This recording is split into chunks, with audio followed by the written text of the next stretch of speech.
In the beginning, I drank no more than the people around me, other college freshmen.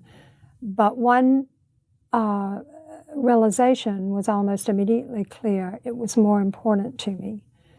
Anne, who is 63, fought a 15-year battle with alcohol that began in college. It had a devastating effect on her life.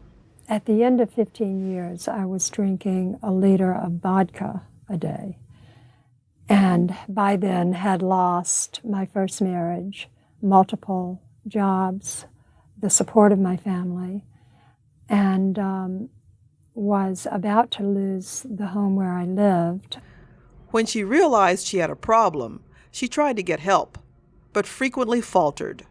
I managed to stay sober for a year, and then almost inevitably drank again, and then another year, and almost inevitably drank again. Dr. Mark Willenbring, an addiction psychiatrist, says that people with alcohol addiction often try to quit many times before they are successful. For people with the more severe form of alcohol dependence, where they really do have life disruption, where it's really taking over their lives, quitting is often a lengthy process, and it involves stops and starts. For me, it was a process, not an aha moment. Getting help for alcohol addiction is especially difficult if you don't think you have a problem. When she was diagnosed with lung cancer at age 74, Ellen began drinking heavily, although she didn't realize it at first. I don't think I really was aware that alcohol was was a problem, primarily because I was still functioning pretty well with while consuming, as I say, about a liter a day. When she finally realized she had a problem, she enrolled in a rehab program, something many people seeking help for alcohol addiction turn to. Rehab primarily consists of group counseling and referral to Alcoholics Anonymous. And most rehab now is provided on an outpatient basis.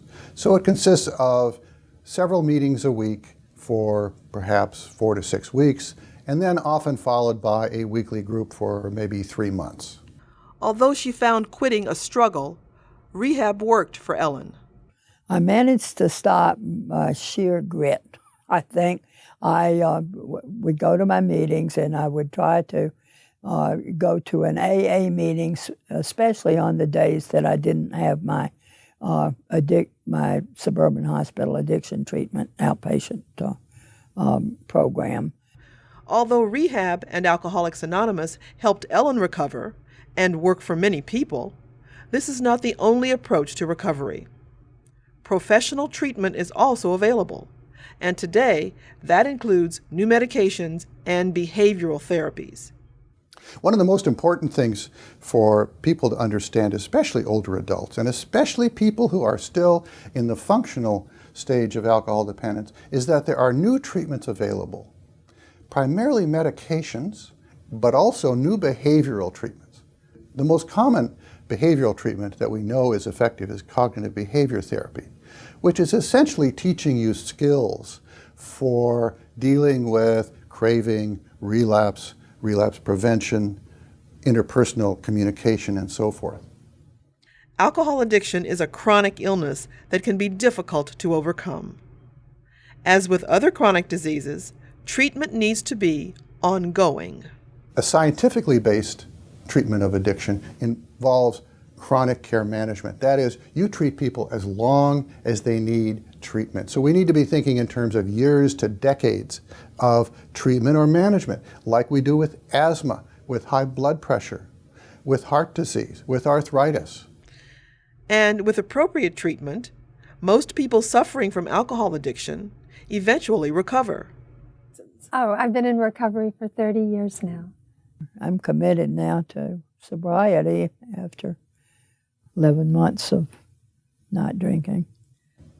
20 years after the onset of alcohol dependence, fewer than 10% of people are still dependent. So the good news is almost everybody eventually gets well.